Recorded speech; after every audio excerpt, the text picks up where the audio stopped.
Rahayu, rahayu, rahayu. Assalamualaikum warahmatullahi wabarakatuh.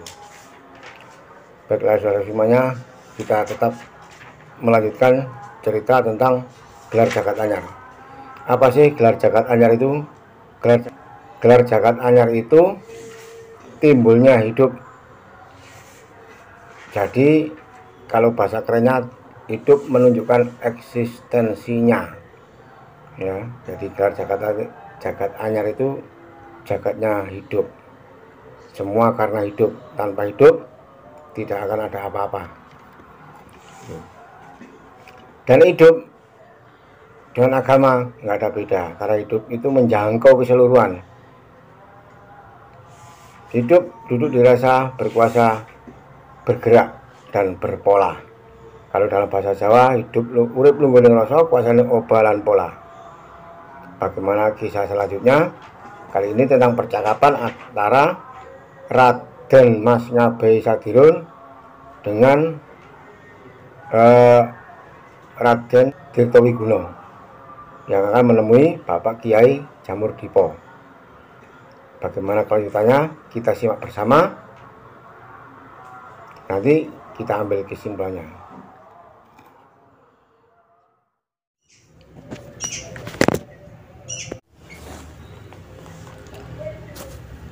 Pengine watara jam 8. Dheweke wis rawuh maneh ing daleme Den Tirtowiguno. Saperlu ngajak nyang daleme Kiai Jamur Dipo, kang dijak malah ngersakake sekalian. Tindake alon-alon sinambi omong-omongan lan geguyonan bab kahanan masyarakat kang maneka warna iki. Rame anggone kulawarta adol prungon siji lawan sijine. Mula ora krasa ngerti-ngerti wis tekan dalem kang dituju. Sakwise padha uluk lan padha bagi pinagi, tamu-tamune diaturi kalenggahan nyang jrambah lan Nyai Jamur Dipo enggal-enggal gawe sukata sak perlune. Kaya padatan. Den Bei Sadirun ora sonto ngenteni, mula banjur enggal-enggal nyuwun pirsa Pak Kiai. Pak Kiai, punapa sampun kegale kedadosan kala wau dalu? Pak Kiai ini mangsuli, inggih. Sampun. Sumangga kula aturi midhangetaken. Punaka ingkang kula pireng kala wau dalu kula cocokaken kalian sabda Nabi junjungan kita Muhammad sallallahu alaihi wasallam. Sedaya kepanggih leres. Kula telaah lampahing mikrot Nabi ngantos dawuh bab ing wanci-wanci ingkang karamalaken dening agami kita boten setunggal bab ingkang pinanggih salah. Kula punika agami Islam, nanging kula mau sedaya pitedhahipun kitab-kitab laharipun para pangarsanipun agami punika kanthi raos ugi lampah dumadining manungsa ing alam donya.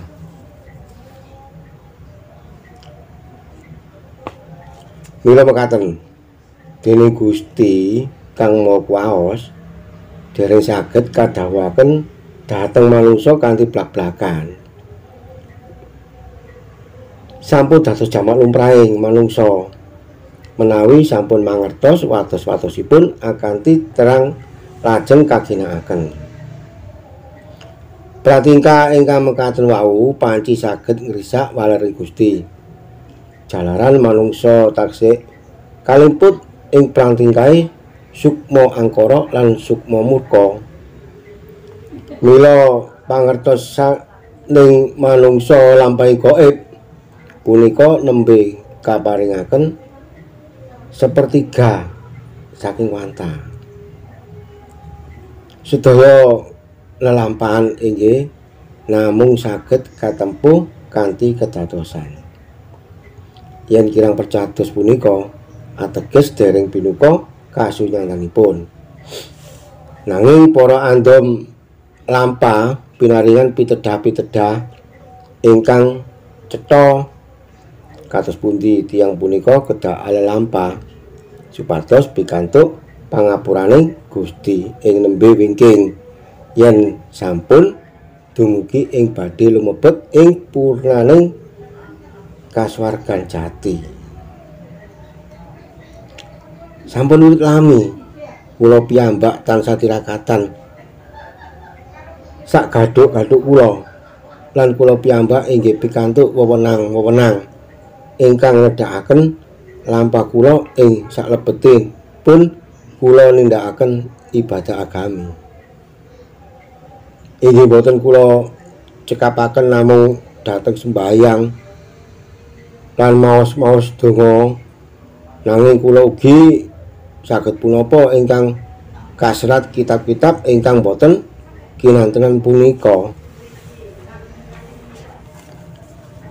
Lah budidaya kula pinaringan dening Gusti kados mekaten wontenipun gegambaran-gegambaran ingkang ginambaraken dening agami dados warga. Punika nedhakaken kanugrahan Gusti dhateng tiyang ingkang teberi anggulawentah lampah dumuju dhateng Gusti. Kanugrahan wau saged karasaken dados ing riku tasih kabukten bilih peparingan taksih ngagemi karsa. Mongko ingkang saged kraosaken punika amung rasa angen-angen budi pakerti lan pancandriya. Buktinipun menawi kula tilem nadyan tasih gesang badan kula mboten saged gadhap pikajeng. Punapa-punapa malih tilem punika tegesipun gulunge karep utawa rasa angen-angen budi pakerti lan pancandriya. Mila tiyang tilem inggih boten saged ngrumaosi wonten dados jaler utawi estri babar pisan mboten badhe kraos. Ing riku ingkang lumampah namung rasa jati. Yen to tasih ginambaran wonten raos suka lan seneng punika anandhaken bilih swarga punika tasih kalebet ing lampahipun angen-angen budi pakerti lan pancandriya. Tegese malih tasih dumunung ing alam donya mriki. Mila yen kadhawuhaken bilih jagat anyar timbul punika ateges bilih tiyang gesang sampun kabebasaken saking sekatahing luputing dening Gusti. Ateges malih tiyang gesang ingkang sampun pinaringan pangapuraning Gusti. Mongko ing dawuh-dawuhipun kitab-kitab ingkang katilaran punika ugi nyebataken badhe timbuling Imam Mahdi. Sampun tamtu kemawon yen kasebut timbul punika ateges wonten ing alam donya iki. Dados dhateng alaming tiyang gesang ugi boten wonten tembung-tembung ingkang nyatakaken bilih Imam Mahdi punika tiyang Arab. Milih mekaten Gusti punika boten bedakaken bangsa utawi warnaning kulit. Dados boten mustahil yen kanugrahan wau kadhawuhaken dhateng tiyang Jawi kados Nak Mas Bambang punika. Yen kala wau tasih ragu-ragu anerengaken dhateng panjenengan punika kabektan saking pangatos-atos kula. Jalaran bab gaib punika gawat sanget. Nanging sakondur panjenengan wau enjang kula lajeng nglajengaken anggen kula ngudi nampi sasmitaning Gusti tumrap dhateng kawontenan ingkang kula alami sakmangke punika. Nah, asilipun kados mekaten. Dumadining manungsa ing alam donya punika binagi 3. Ingkang nomor 1 alaming roh suci, nomor 2 alaming dumadi lan nomor 3 alaming ana. Ing alaming roh suci lan alaming dumadi mboten wonten tiyang ingkang saged njajaki. Buktine mboten wonten tiyang ingkang saged emut lelampahan nalika tasih dumunung ing kandungane ibu. Ugi boten wonten tiyang ingkang saged mangertos saestu caranipun tiyang gesang punika dumados. Malah tiyang gesang punika saktuhunipun punapa dereng saged dipun jajaki manungsa. Punapa malih menawi sampun ngancik ing alam roh suci, kula yakin boten wonten tiyang ingkang lungkapi angen-angenipun tiyang gesang punika saged ngetetaken jangkaing pribadi ingkang awujud manungsa ing alaming ana inggih alam donya niki. Badya tiyang nembe pinaringan sak pratigan saking pangertosan ingkang wonten awakipun, malah sak pratigan punika kemawon sampun kebagi-bagi dados pinten-pinten bagian. Mila tiyang tansah rebutan bener yen lampahing manunggal sak jagat punika sampun mangertos yekti pitedah-pitedah ingkang kasrat titilaraning para nabi lan pinesepuh leluhur kita punika. Kula yakin yen pasti mboten badhe wonten perang. Nanging butinipun perang punika mboten namung kalampahan dening para duraka kemawon, malah antawisipun agami lan agami. Tiyang sami rebut bener lan ngawontenaken perang ingkang nuwuhaken pejah lan sengsara antawisipun sesami manungsa. Punika bukti bilih manungsa dereng ngertos isining pitedah-pitedah saking agami. Mila wau dalu kula ngrasaken ing badan kula ebah lan polaing rasa kula saklaras kanthi dawuh-dawuh ingkang kula tampi. Dados ing mriki bukti yen ingkang ngunandika punika dadak pikiran sanes pikiran, nanging raos utawi ugi wonten ingkang mastani Pangeran Jati Sawara. Jati Sawara menika jati suara atau suara jati, nggih. Tegesipun pangandikaning wahyuning roh suci pribadi. Cetha wela-wela kangge kula yen Raden Bambang Pamungkas Sejati punika inggih wedaring galih saking manunggaling ibu dados sampun minggah ing alaming dumadi.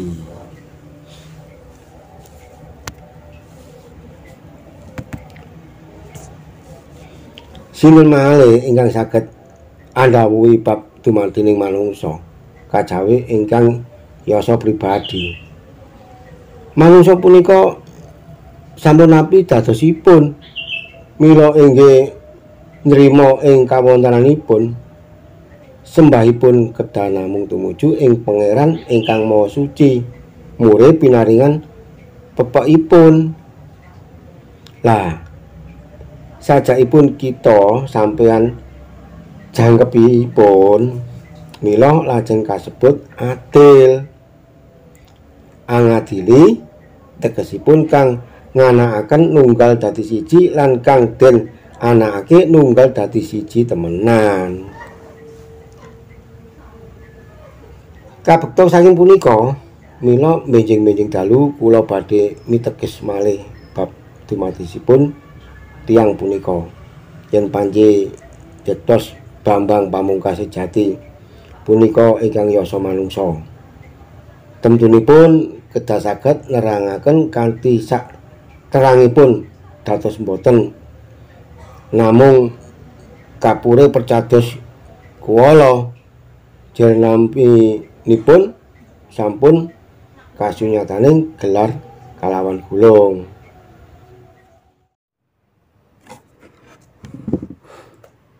Jadi inti dari percakapan tadi kita bisa ambil kesimpulan bahwasanya manusia di dunia ini masih mengikuti angan-angan, budi pakerti dan panca indera. Padahal yang sesungguhnya, yang sejatinya adalah Tuhan itu sendiri, ya, hidup itu sendiri.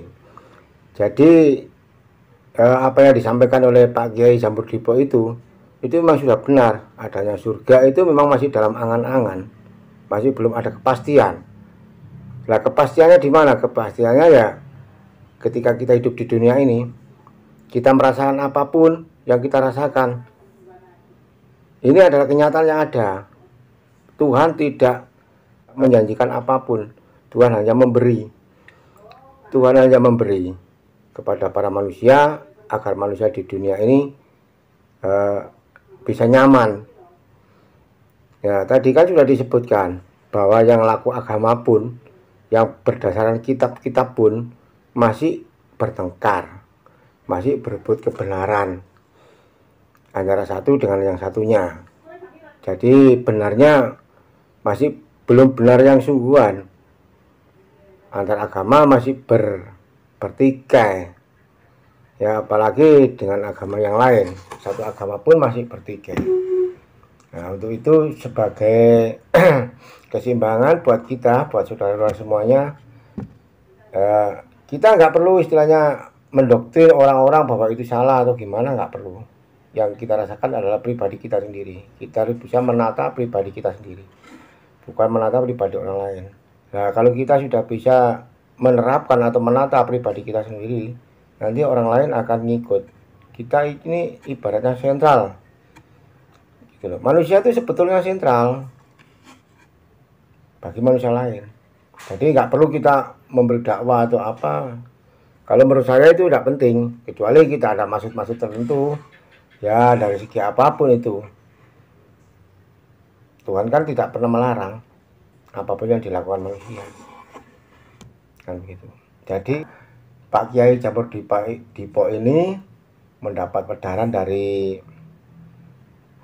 Bambang Pamungkas Jati tentang manunggaling kawula Gusti. Jadi kita ini manusia lahir bersama hidup. Jadi nggak ada duluan mana antara Tuhan dan manusia, antara manusia dan Tuhan, Tuhan dan isinya, Tuhan dan alam, duluan mana? Bersamaan. Kalau kita bisa merasakan, kita bersamaan, manunggal, menyatu menjadi satu dalam kesatuan, ya, jagat seisinya ini. Kalau cobalah kita rasakan saja, nggak usah dibayangkan, nggak usah jangan, kita rasakan saja. Kita bisa bergerak, bisa merasakan apapun karena apa? Gitu aja. Coba dirasakan itu aja. Gitu loh. Seperti halnya kalau kita gambarkan pewayangan. Wayang bisa bergerak karena apa? Karena dalangnya kan. Nah, kita juga begitu. Kita bisa apapun karena siapa? Ya kalau saya bilang ya jelas karena Tuhan yang menggerakkan kita. Itu makanya Tuhan memberi sabda-sabda, memberi dakwah-dakwah, memberi ayat-ayat itu buat manusia sendiri. Harus peka di situ, bukan untuk menyalahkan, mencela atau memvonis, menjustis, mengadili, bukan. Keadilan sejati hanya pada Tuhan. Itu. Baik, cukup sekian ya, saudaraku, apa yang bisa saya sampaikan. Lain waktu kita sambung lagi. Ya, ada salah kata, saya mohon maaf. Saya akhiri. Wabillahi taufiq wal hidayah. Wassalamualaikum warahmatullahi wabarakatuh. Rahayu, rahayu, rahayu.